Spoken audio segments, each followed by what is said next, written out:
paratiroidea, vamos a ir un poquito de lleno a la patología en sí. ¿Podría cerrar la puerta, por favor? Entonces, para hablar de la patología de hiperparatiroidismo, tenemos que saber que está implicada una hormona llamada la PTH, ¿no? La paratormona. Esta paratormona tiene diferentes funciones o acciones en diferentes órganos diana. Dentro de estas funciones es necesario mencionarlas para poder tener en cuenta la clínica que el paciente va a presentar.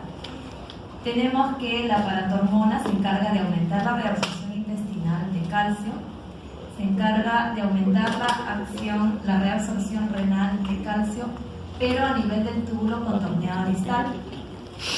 Y tiene otra función bastante importante a nivel del tejido óseo, el cual se encarga de aumentar la resorción ósea, ¿no? A través de los osteoclastos. También, por ende, es una hormona que va a aumentar el calcio sérico y va a disminuir el fosfato sérico, ¿no? Tiene también otras funciones como inhibe la reabsorción renal del fosfato en el túbulo contorneado proximal, y posteriormente va a incrementar su nivel de secreción en sangre. Entonces la paratormona se produce por la glándula paratiroides. En la glándula tiroidea tenemos 4 glándulas paratiroideas, ¿no? 2 pares superiores y 2 pares inferiores, tanto en polo superior como polo inferior, ¿no? Pueden haber variantes anatómicas de estas glándulas paratiroideas, que no es lo usual, pero también podría producir patología en caso se esté sospechando de hiperparatiroidismo. Entonces la paratormona se produce por la glándula paratiroidea en respuesta a la disminución del calcio extracelular. Hay receptores de calcio en la superficie de las células paratiroideas que van a regular la secreción de la paratormona. Es una hormona hipercalcemiante que va a actuar en respuesta a los valores de calcio en sangre. ¿Cómo se van a detectar las paratiroides si la calcemia es normal o anormal? Para detectar este tipo de alteraciones en el organismo y en los órganos diana, como es el intestino, el riñón, el tejido óseo, hay diferentes sensores o receptores de calcio que se van a activar ante una respuesta de hipocalcemia. Estos receptores o sensores de calcio se encuentran en lo que es el riñón, en la paratiroides, en el tejido óseo, en la hipófisis, en la corteza cerebral, en el intestino y en otros sitios menos específicos. Y predominantemente en los túbulos, sobre todo en el lado basolateral, aunque también existe cierta cantidad de receptores en el lado luminal. La paratormona está implicada en la regulación del calcio sérico, pero tiene 2 tipos de efectos, tanto efectos directos como efectos indirectos. En relación a los efectos directos, vamos a decir que va a aumentar lo que es la resorción ósea y aumento en la reabsorción tubular renal distal del calcio. Y en los efectos indirectos va a incrementar la conversión de la vitamina D, la 25-hidroxivitamina D, lo va a convertir a una forma activa a 1,25-dihidroxivitamina D. Esta a su vez va a mejorar la reabsorción del calcio desde el tracto gastrointestinal. Entonces, esta paratormona tiene diferentes funciones importantes en diferentes órganos diana que se va a ver implicado en relación a alguna patología que el paciente presente, ¿no? En relación a hiperparatiroidismo. La regulación de la secreción de la paratormona, hemos dicho, es una hormona que está muy ligada, muy estrechamente ligada a los valores del calcio sérico. Es así que el aumento de calcio va a inhibir la secreción de la paratormona por la paratiroides. Y por ende la disminución del calcio va a estimular la secreción de la paratormona. Todo este efecto se da en segundos, ¿no? Son reacciones fisiológicas muy rápidas. Por lo tanto, la mayoría de los pacientes que tienen alguna alteración del calcio, la respuesta es inmediata y los problemas crónicos se van a ver manifiestos en la sintomatología clínica que tiene el paciente. Hablando ya de hiperparatiroidismo, vamos a mencionar que hay 2 entidades importantes que son el hiperparatiroidismo primario y el secundario. ¿Cuál es la diferencia entre estas 2 entidades patológicas? En el primario hay un aumento de la secreción inapropiada de la paratormona por las glándulas paratiroideas, debido a que aquí hay una alteración en sus células que va a condicionar un aumento de la secreción de calcio, ¿no? A esto se le denomina hipercalcemia. En cambio, el hiperparatiroidismo secundario es un aumento en la secreción de la paratormona por las glándulas paratiroideas, pero acá, a diferencia del anterior, las células están normales. Entonces, ¿a qué se debe? A que hay una respuesta en diferentes situaciones patológicas. Por ejemplo, un paciente con enfermedad renal crónica va a cursar con algún grado de hiperparatiroidismo, pacientes con hipocalcemia por otras causas, pacientes con déficit de vitamina D y pacientes con hiperfosfatemia son las causas secundarias de hiperparatiroidismo. ¿Cuál es la epidemiología? Es una patología no tan frecuente, la incidencia de 42 casos sobre 100.000 y la prevalencia, quiere decir de casos nuevos, de 1 a 4 por cada 1.000 personas.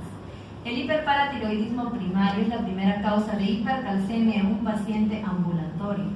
Entonces estamos obligados a buscar este tipo de patología ante la presencia de una hipercalcemia en un paciente.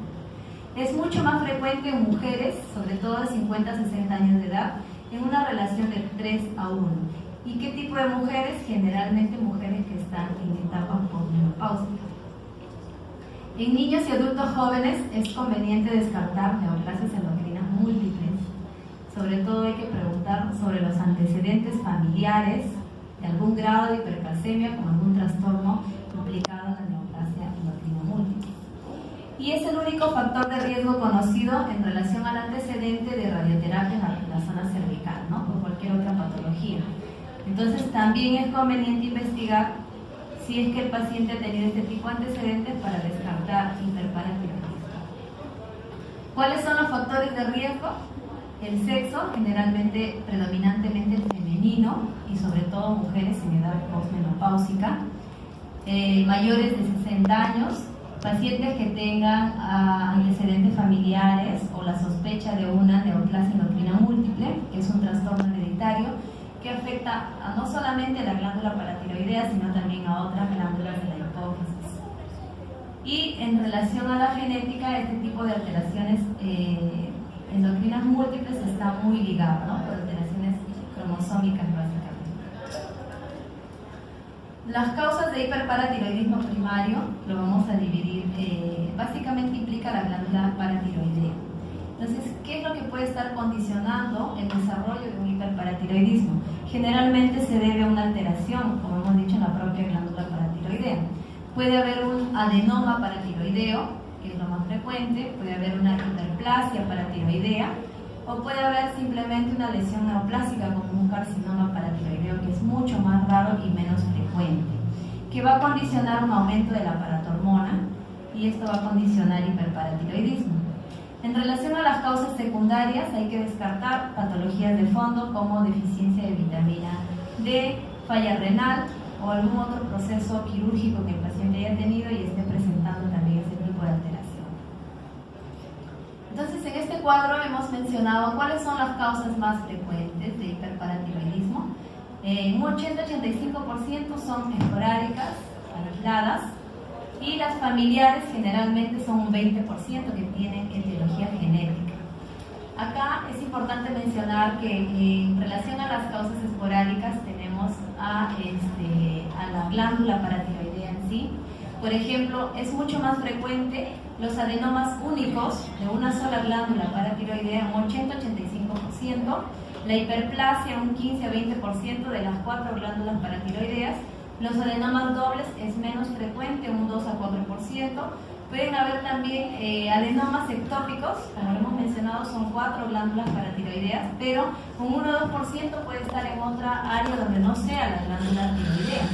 Entonces, ¿en qué sitios ectópicos podríamos encontrar un adenoma paratiroideo? En la región intratiroidea, en la región intratímica, en las láteros cervicales y en las redes terminales. Son zonas ectópicas en las cuales podemos encontrar un adenoma paratiroideo causante de hiperparatiroidismo.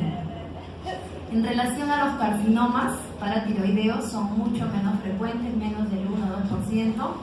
Estos se caracterizan porque son tumores de gran tamaño y tienen gran compromiso local. O sea, son tumores que van a crecer rápidamente y el paciente va a tener mucha sintomatología, sobre todo por compresión, ¿no? En relación a las causas familiares, vamos a mencionar que están relacionados a la neoplasia endocrina múltiple. Dentro de las neoplasias endocrinas múltiples tenemos dos, la tipo MEN1 y la tipo MEN2A. ¿Cuál es la diferencia en estas dos neoplasias endocrinas? En la MEN1 generalmente el paciente debuta con hiperparatiroidismo primario. En 95% de los casos el paciente cursa con una hipercalcemia y estamos obligados a descartar un hiperparatiroidismo. Es gente joven de 20 a 30 años en los cuales al hacer la exploración vamos a encontrar que tienen una hiperplasia de las 4 glándulas paratiroideas. Es menos frecuente los adenomas, más la hiperplasia de la glándula paratiroidea. En la neoplasia endocrina tipo 1, a pesar del hiperparatiroidismo primario, también tenemos otro tipo de tumores, por ejemplo los tumores enteropancreáticos. Dentro de los tumores enteropancreáticos, el más frecuente es el gastrinoma, que se puede presentar en un 50% de los casos, y los adenomas hipoficiarios. Dentro de los adenomas hipoficiarios, el productor de prolactina es el que tiene mayor frecuencia, un 10 a 50%. Entonces, en una neoplasia endocrina múltiple tipo 1, sabemos que es una alteración genética. ¿Cuál es la causa? Es una mutación inactivante del gen MEN1 y que es de herencia autosómica dominante. En la neoplasia endocrina tipo 2A, a diferencia de la tipo 1, generalmente los pacientes van a debutar con un cáncer, pero un cáncer medular de tiroides, ¿no? Que es mucho más agresivo en relación a un cáncer papilar de tiroides, en un 90%. Posteriormente el paciente puede presentar problemas de feocromocitoma, alteración de la glándula suprarrenal, una tumoración en la glándula suprarrenal con un 50%. Y en tercer lugar van a cursar con hiperparatiroidismo primario, un 20 a 30%. Esta forma de presentación es mucho más tardía y generalmente se debe a que hay una hiperplasia de una o de las 4 glándulas paratiroideas. ¿Cuál es la causa? Es una mutación activante del protoncogen RET y tiene también una herencia autosómica dominante.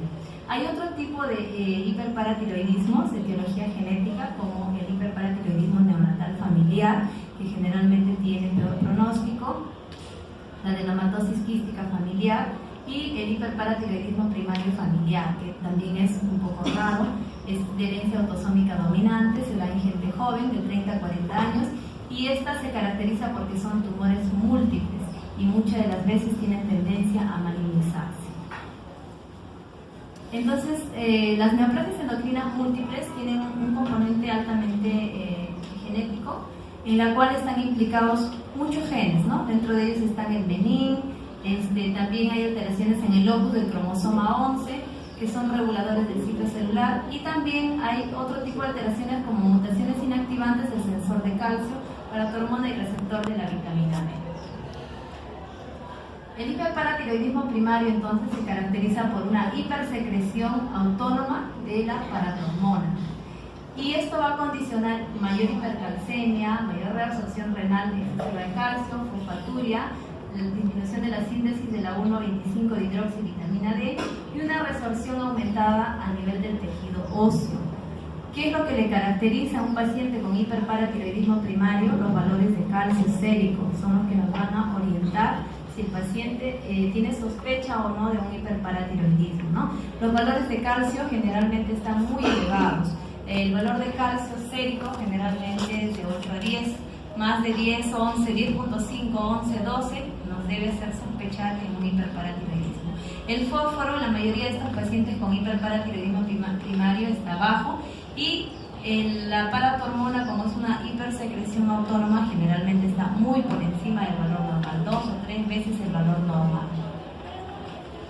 Entonces, en relación al hiperparatiroidismo, como hemos dicho, una de las causas más frecuentes son los adenomas paratiroideos o la hiperplasia de la glándula paratiroidea, la que va a producir una hipersecreción de la paratormona, y esta va a activar diferentes receptores a nivel del tejido óseo, a nivel del tejido renal y a nivel del tracto gastrointestinal.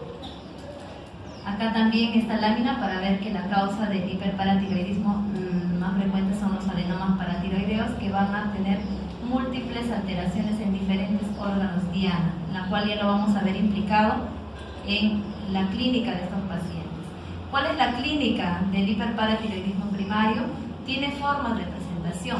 Tenemos la hipercalcemia sintomática, en las cuales depende bastante de la paratormona, que muchas de las veces está alta, por encima del rango normal. La hipercalcemia asintomática, que es detectada muchas de las veces en forma incidental, que es mucho más frecuente. A veces un paciente viene con sintomatología de hipercalcemia y por ahí se le pide un calcio sérico y, oh sorpresa, está incrementado. Entonces en ellos también es importante hacer la búsqueda de hiperparatiroidismo. Y el hiperparatiroidismo normocalcémico, en lo cual, como su nombre lo dice, los valores de calcio están dentro de rangos normales, pero sí la paratormona está incrementada. Para descartar el hiperparatiroidismo normocalcémico hay que descartar la deficiencia de vitamina D o descartar enfermedad renal crónica. Entonces, acá en este cuadro vamos a poder ver cuáles son las manifestaciones clínicas de un paciente con hiperparatiroidismo. La forma de presentación más frecuente de hiperparatiroidismo es que tenga muy pocos síntomas, ¿no? Es oligosintomático. El 80% de nuestros pacientes no refiere sintomatología alguna y solo un 20% va a tener una clínica florida, ¿no?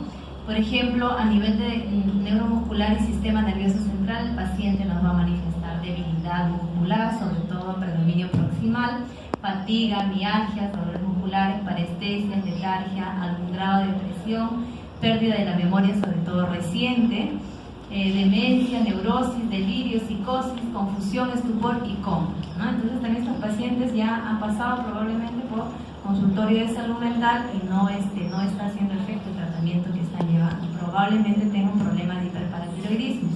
A nivel del tracto gastrointestinal, el paciente va a cursar con estreñimiento, con náuseas, vómitos, anorexia, dolor abdominal tipo cólico. En algunos pacientes puede cursar con úlcera péptica y pancreatitis. A nivel renal, una de las características importantes que el paciente nos va a mencionar son los cólicos nefríticos, ¿no? Por cálculos renales. Nefrocalcinosis, el paciente puede tener algún grado de poliuria, polidipsia y algún grado de enfermedad renal con azoemia o uremia, ¿no? A nivel de tejido óseo hay alteraciones como hay mayor resorción ósea, va a haber un problema de osteoitis fibrosa en la cual la resorción es superióstica, puede haber la presencia de quistes óseos, o llamados también quistes pardos. La densidad ósea va a estar muy disminuida y esto lo vamos a poder detectar si nosotros hacemos una densitometría ósea. Y por ende, si hay mayor disminución de la densidad mineral ósea, el paciente tiene mayor riesgo de fracturas. A nivel cardiovascular, el paciente puede cursar con hipertensión, con alteraciones en el electrocardiograma, con QT corto, ST aplanado, algún grado de arritmia, calcificaciones vasculares y de las válvulas cardíacas, que pueden predisponer también a un infarto, un problema de insuficiencia cardíaca si es que la hipercalcemia es crónica. Y en otros pacientes pueden haber otros síntomas un poco inespecíficos, como disminución de peso, alguna alteración en las articulaciones, como sinovitis. Puede haber también problemas oculares, como la queratopatía en banda, que lo va a poder observar el oftalmólogo al hacer una evaluación en la lámina de hendidura. O puede haber algún grado de conjuntivitis o prurito generalizado. En relación a los pacientes que tienen la mayor frecuencia de los síntomas, son oligosintomáticos, quiere decir que hay menos síntomas.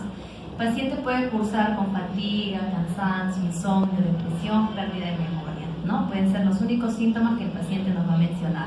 Estreñimiento, cálculos renales que son silentes muchas de las veces, un pequeño cólico renal que pasa desapercibido, ¿no? Que sí lo vamos a poder detectar si nosotros pedimos una ecografía abdominal y vamos a poder evidenciar los cálculos renales. Y en la densitometría ósea, dependiendo del grado de hipercalcemia que tenga el paciente, dependiendo del grado va a tener algún osteopenia, osteoporosis o osteoporosis severa, ¿no? Con mayor riesgo de fracturas.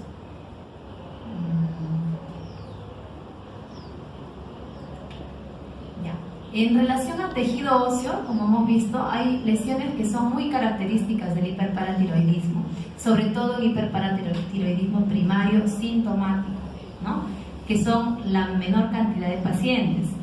Entonces, el compromiso óseo en estos pacientes tiene unas lesiones que son muy características, como la osteitis fibrosa quística, que se da en un pequeño porcentaje de pacientes, la cual se caracteriza por un dolor óseo y sobre todo tiene predisposición a fracturas. ¿Qué es lo que vamos a observar en una radiografía? Vamos a ver que hay resorción subperióstica de falanges medias y distales, como podemos ver acá. afinamiento de las clavículas, y si tomamos una radiografía del cráneo vamos a ver en la placa radiográfica un cráneo de sal y pimienta.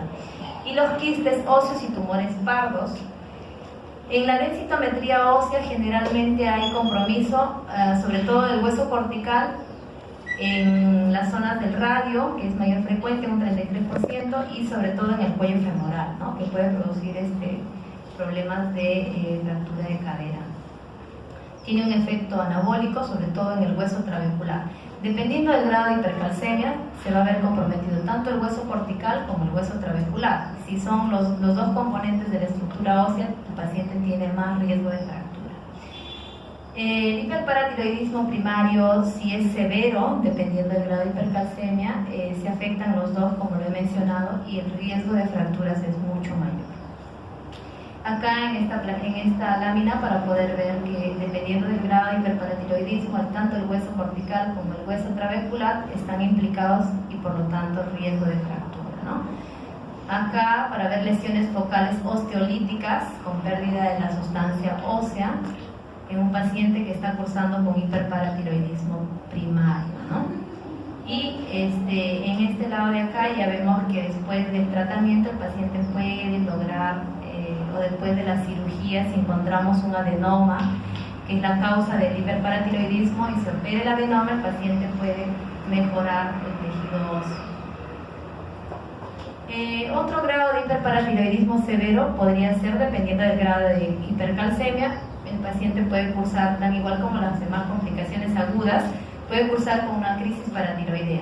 Esta crisis paratiroidea se caracteriza porque compromete el sistema nervioso central, y los valores de calcio, en realidad, dependiendo del valor, va a poner en riesgo la vida del paciente, ¿no? Generalmente el calcio sérico más de 17 es un peligro inminente para el paciente con alta mortalidad, y hay que buscar cuál es el factor precipitante. Muchas de las veces las infecciones son los que van a desencadenar una crisis paratiroidea, ¿no? Entonces hay que tratar la causa subyacente y corregir los valores de calcio. Esta es una radiografía de mano de un paciente con hiperparatiroidismo severo, la cual se puede observar acá, pérdida de la matriz ósea. Este es un quiste óseo en la falange proximal del dedo de la mano. Otra forma de hiperparatiroidismo tenemos la hipocalciuria hipercalcémica familiar.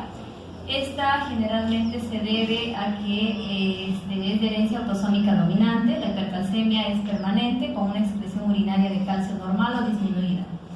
Hay mutaciones inactivantes a nivel de los sensores del calcio, tanto en la glándula paratiroidea y en el riñón, ¿no? Esto va a condicionar una insensibilidad de la célula paratiroidea a la inhibición por el calcio sérico. No hay una buena respuesta porque hay alteración a nivel de los receptores.